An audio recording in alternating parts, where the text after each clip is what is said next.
Welcome to the Slop Farm. Enjoy the video. You're starting with the essentials. Make sure you're signed into the Apple ID used for the files and back up anything critical locally. This avoids accidental data loss. Once done, open Settings, tap your name, then choose iCloud. You'll see iCloud Drive listed. That's the control we'll change. Do this now so you can see which apps use iCloud Drive and how much storage they consume, because you'll want that context before turning anything off. You're ready to disable. Toggle off iCloud Drive and read the prompt carefully. Choose Keep on Device if you need local copies, or Remove from Device to free space. Then, make sure to review the app-by-app toggles so only desired apps stop syncing. This preserves functionality for mail, contacts, or photos if needed.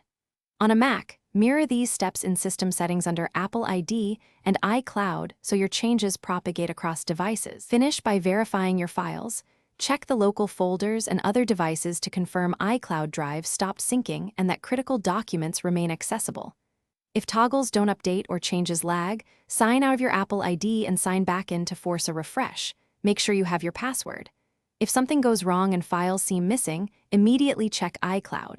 Calm and any recent backups. Restore from backup if needed. Keep calm. Most issues resolve by confirming settings and restoring local copies.